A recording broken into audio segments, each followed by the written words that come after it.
بسم اللہ الرحمن الرحیم۔ السلام علیکم۔ اور آج ہم لوگ الکنڈی کے بارے میں تھوڑی سی معلومات لیں گے، تھوڑی سی ان کی زندگی کے بارے میں اور ان کی جو خدمات ہے اس کے اوپر تھوڑی سی روشنی ڈالیں گے۔ الکنڈی کا چھوٹا سا تعارف یہ ہے کہ یہ پہلے اسلامک فلاسفر تھے، اور ان کی کنٹریبیوشن یہ ہے کہ سب سے پہلے انہوں نے گریک فلاسفی کو عربی میں ترجمہ کیا، اور اس سے پہلے جو عرب ورلڈ تھی اس میں فلاسفی کے بارے میں کوئی روشناس نہیں تھی، وہ روشناس نہیں تھے کہ فلاسفی کیا ہوتی ہے اور گریک فلاسفر کیا ہوتے ہیں اور باقی رومن کے فلاسفر کیا ہیں۔ تو فرسٹ ٹائم جو الکنڈی صاحب نے اپنے اس کا ترجمہ کیا عربی میں، اور پہلی مرتبہ مسلمان دنیا نے اپنے نام کے آگے فلاسفر لگایا۔ تو الکنڈی کی جو پیدائش ہوئی تھی وہ 801 ہجری میں ہوئی، 801 اے ڈی میں ہوئی، اور اس انتقال جو ہوا وہ 873 اے ڈی میں ہوا، یعنی کہ ان کی جو عمر تھی تقریباً 72 سال تھی۔ ان کے والد صاحب کوفے کے اس وقت گورنر تھے۔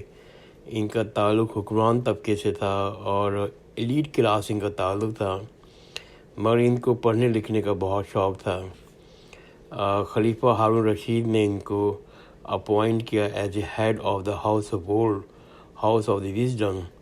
یعنی کہ ان کو بنیادی یہ وہ کام دیا، وہ یہ تھا کہ انہوں نے وہاں بیٹھ کے گریک فلاسفی کا عربی میں ترجمہ کرنا تھا۔ اور یہ بیت الحکمہ جو تھی، یہ ہاؤس آف وزڈم، یہ ایک طرح کا ٹرانسلیٹنگ اسکول تھا۔ انہوں نے اب سارے جو علم تھے، اپن کے خلیفہ ہارون رشید نے کہا کہ جو بھی علم کہیں بھی اویلیبل ہے ان سب کو عربی میں ٹرانسلیٹ کرو، لیکن الکنڈی صاحب کو صرف یہ ریسپانسبلٹی تھی کہ آپ جو ہے وہ ٹرانسلیٹ تو کریں لیکن گریک فلسفی کو ٹرانسفر کریں۔ تو یہ ترجمے کا بہت بڑا ادارہ تھا، اور یہ جو ہاؤس آف وزڈم، اور یہ ادارہ بہت ہی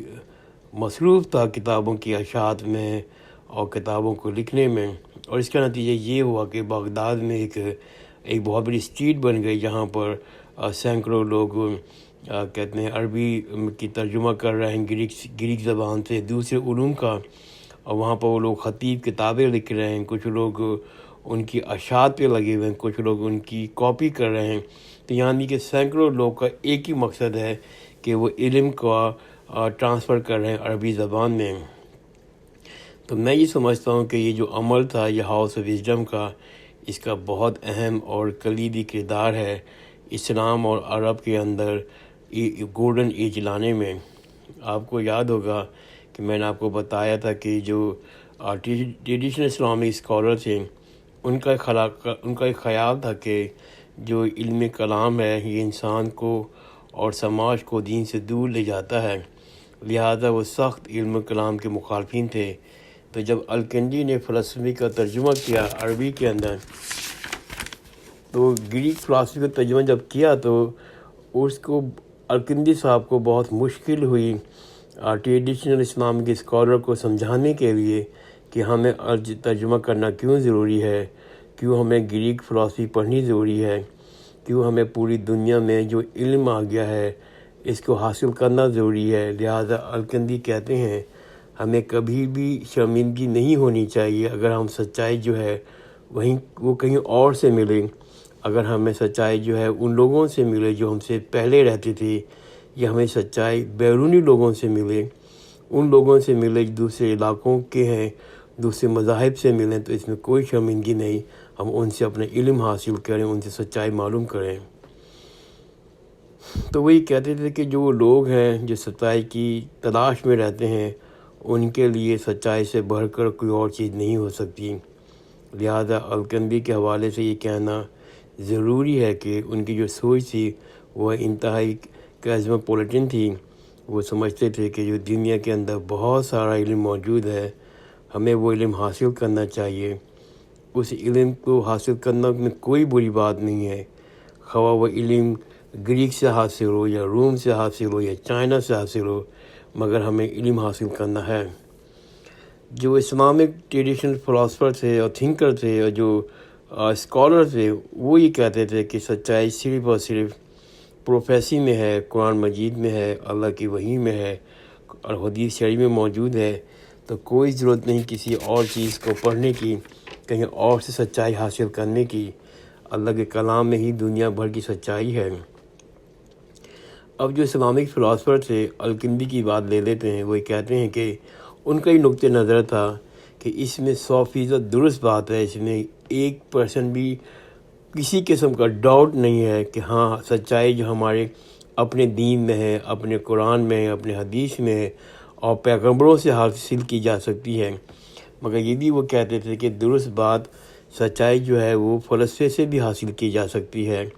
یعنی کہ وہ سچائی کے حوالے سے دو راستے ہیں، ایک پروفیسی کا ہے، دین کا ہے، اسلام کا ہے، پیغمبروں کا راستہ ہے، دوسرا فلسفی کا راستہ ہے۔ دونوں الگ راستے ہیں، دونوں کے لیکن ان کی منزل ایک ہی ہے، وہ ایک ہی قریب پہنچ کر سچائی کو معلوم کر لیتے ہیں۔ تو الکندی یہ کہتے ہیں کہ جو بنیادی طور پر جو حضرت صلی اللہ علیہ وسلم کا جو پیغام ہے اور فلاسفر کی جو نالج ہے، فلسفہ کا جو علم ہے، دونوں چیزیں بنیادی طور پر ایک ہی جگہ پہنچتی ہیں۔ دونوں کے راستے الگ ہیں، لیکن دونوں چیزیں جو ہیں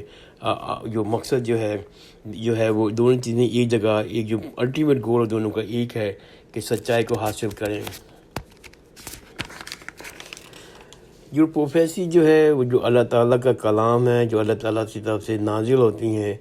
فلسفی میں انسان کو اپنی خود ٹریننگ کرنی پڑتی ہے۔ جو پیغمبر ہیں ان پر خدا تعالیٰ کے الفاظ نازل ہوتے ہیں، فلاسفر ہے اس کو محنت کرنی پڑتی ہے سچائی کی طرف پہنچنے کے لیے۔ جو پیغمبر ہیں وہ سچائی کی طرف بہت جلدی پہنچ جاتے ہیں کہ ان کے پاس اللہ تعالیٰ کا دیا ہوا علم ہوتا ہے، ان کے پاس اللہ تعالیٰ کی طرف سے رہنمائی ہوتی ہے، اللہ تعالیٰ کی بیوی وہی ہوتی ہے ان کے پاس۔ فلاسفر کو بہت وقت لگتا ہے، اس میں وہ مسٹیک بھی کرتا ہے، مگر آہستہ آہستہ بتدریج اس کی سچائی کی طرف پہنچنے کی کوشش کرتا رہتا ہے۔ اور جو پیغمبر ہیں ان کو نہ صرف ایکسپریشن بلکہ کلیئر انڈرسٹینڈنگ ہوتی ہے سچائی کے حوالے سے، کیونکہ ان میں کوئی شک نہیں ہے، اس میں کوئی خلل نہیں ہے کہ جو اللہ کا دین ہے وہ مکمل ہے اور وہی سچائی کا دین ہے۔ جو فلاسفر ہیں ان کو ہیومن پروسیس سے گزرنا پڑتا ہے انہیں، مگر بہرحال دونوں چیزوں کی جو منزل ہے سچائی کو حاصل کرنا چاہ رہے ہیں وہ ایک ہی ہے۔ لہذا ہمیں اللہ تعالیٰ کے پیغام کو، اللہ تعالیٰ کے دین کو، اللہ تعالیٰ کی حدیثوں کو بھی سمجھنا چاہیے اور فلسفی کو بھی سمجھنا چاہیے، کہ دونوں چیزوں کو سمجھنا چاہیے اپنی سچائی کو حاصل کرنے کے لیے۔ لیکن اس میں کوئی ڈاؤٹ نہیں ہے کہ اللہ کا دین مکمل ہے، اللہ کی وحی مکمل ہے، اللہ کی اور تمام پیغمبروں کی تعلیمات مکمل ہیں۔ بس سچائی کو پہنچنے کے لیے ایک اور راستہ ہے، اس راستے کا نام فلسفی ہے۔ آپ کو یاد ہوگا میں نے اپنے وائس نوٹ میں بتایا تھا کہ ایک پلیٹو کی سوچ ہے۔ پلیٹو کو ہم لوگ اردو زبان میں اس کو افلاطون کہتے ہیں۔ تو افلاطون کا اپنے ایک نقطہ نظر تھا اور ان کی ایک نیو پلیٹنزم ایک تھیوری تھی جو وحدت سے نکلتی ہے۔ تو اس سوچ نے پورے یورپ کو بہت متاثر کیا، یعنی کہ جو کرسچن مڈل ایج کے جو لوگ تھے وہ بہت متاثر ہوئے پلیٹو کے اس نظریے کو، نیو پلیٹنزم تھیوری کے اوپر، جو بیس کرتی ہے کہ وحدت کے اوپر ہے کہ ایک خدا ہے ہر جگہ اور وہی وہ سب کا مالک ہے، وہی سب ایک سورس ہے۔ تو وہ جو سوچ تھی پلیٹو کی وہ بہت ہی یورپ میں متاثر کن ثابت ہوئی، اور ایرسٹوٹل کو یورپ میں نسبتاً کم جانتے تھے، اور جتنا جانتے تھے اس کے حوالے سے بھی وہ خاص فیوریبل نہیں تھے اور ایرسٹوٹل کے حق میں نہیں تھے۔ مگر مسلم دنیا میں، عرب دنیا میں اس کا بالکل الٹ ہوا۔ وہ اس حساب سے کہ یہاں پر بنیادی طور پر ایرسٹوٹل کو ہی استاد مانا جاتا تھا، سب سے بڑا استاد مانا جاتا تھا۔ افلاطون کو بھی استاد مانتے تھے، مگر ایرسٹوٹل جو ہے وہ فرسٹ ٹیچر کا اس کو لقب دیا گیا، اس کے فلسفے کو پہلا استاد مانتے تھے۔ عرب فلسفہ دان اور ایرسٹوٹل بہت متاثر تھے، لیکن اس میں کچھ مزیدار باتیں میں کرتا ہوں کہ وہ بڑی ہنسی والی بات ہے کہ جب وہ گریک فلسفی کا ترجمہ ہو رہا تھا تو بہت ساری ترجموں میں بہت ساری ایسی چیزیں جو گریک زبان میں لکھی گئی تھیں، جب ان کا ترجمہ ہوا، اگرچہ وہ ایرسٹوٹل نے نہیں لکھی تھیں لیکن جب ان کا ترجمہ ہوا تو عرب نے کہا یہ بھی ایرسٹوٹل نے لکھا ہے، جو کہ ایرسٹوٹل نے نہیں لکھا تھا، کسی اور فلاسفرز کی وہ تھنکنگ تھی، کسی اور فلاسفر کے تصورات تھے۔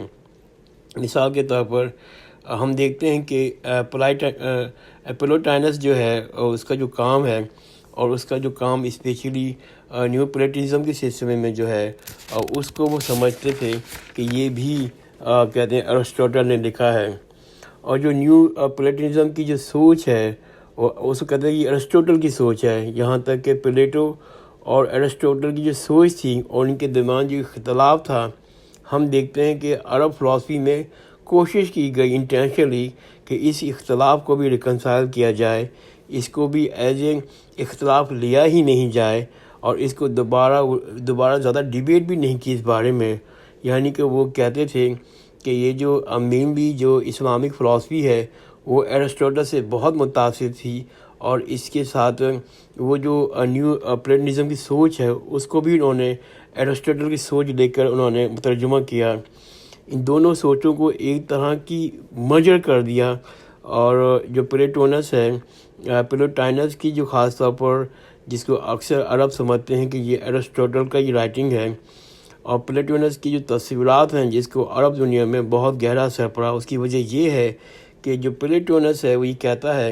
کہ جو تمام کائنات جو ہیں اس کے بنیاد، اس کی شروعات ایک ایسی چیز سے ہوئی جس کو وہ کہتا ہے کہ دی ون۔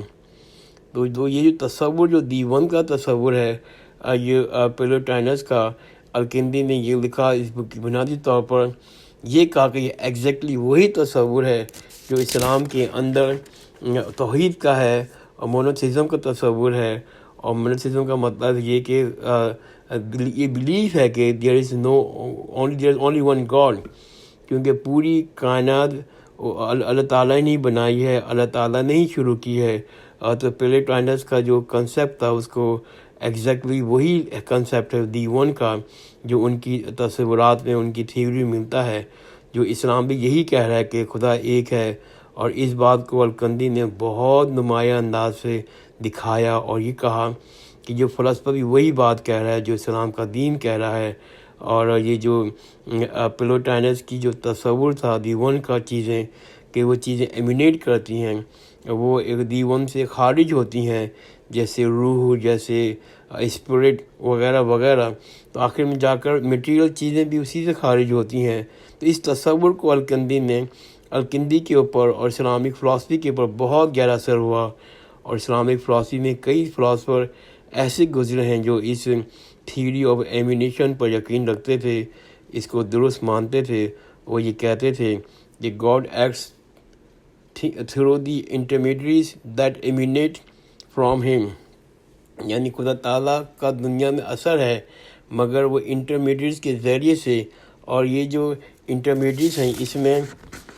اس میں ستارے بھی شامل ہیں، اس میں سیارے بھی شامل ہیں، اس میں اور بہت ساری مختلف چیزیں شامل ہیں، مادہ بھی اس میں شامل ہے، اس میں تصویرات بھی شامل ہیں، اس میں مختلف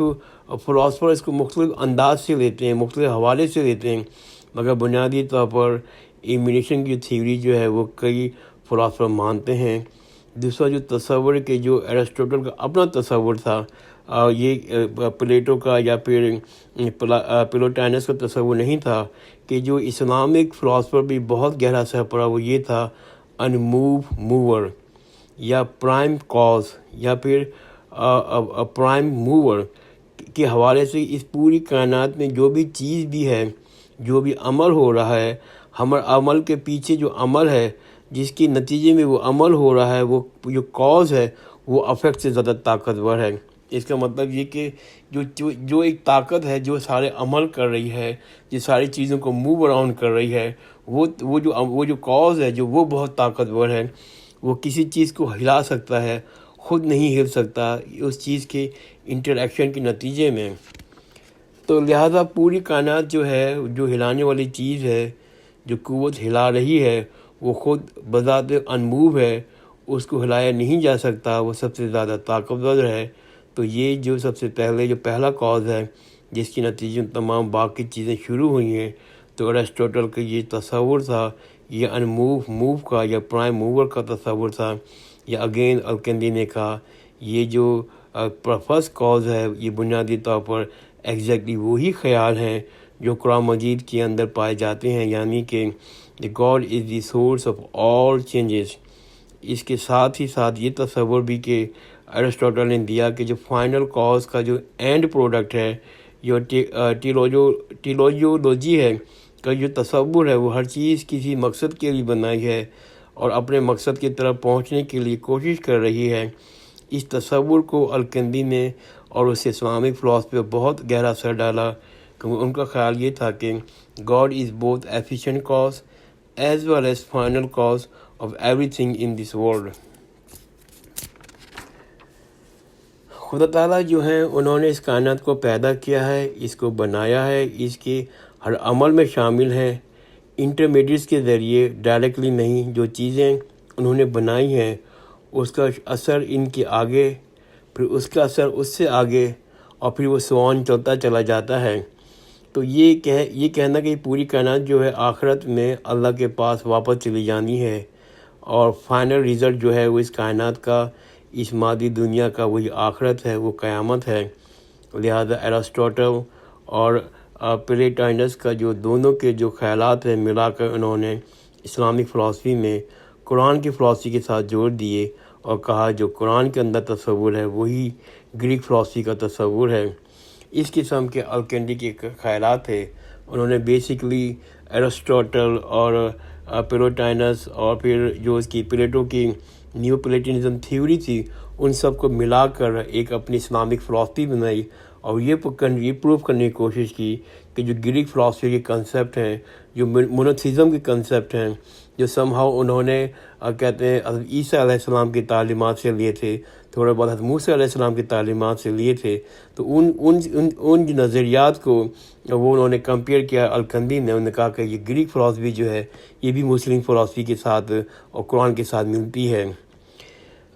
یہاں پر میں اپنی آڈیو ختم کرتا ہوں میں، اور انشاءاللہ میں ایک اور چھوٹی سی آڈیو بناؤں گا الکندی کے اوپر جو اس کی کاسمولوجیکل اپروچ کے اوپر تھی، اور وہ بہت چھوٹی ویڈیو ہوگی، میرے خیال سے 5 سے 6 منٹ کی۔ تو جزاک اللہ خیرن، خدا حافظ۔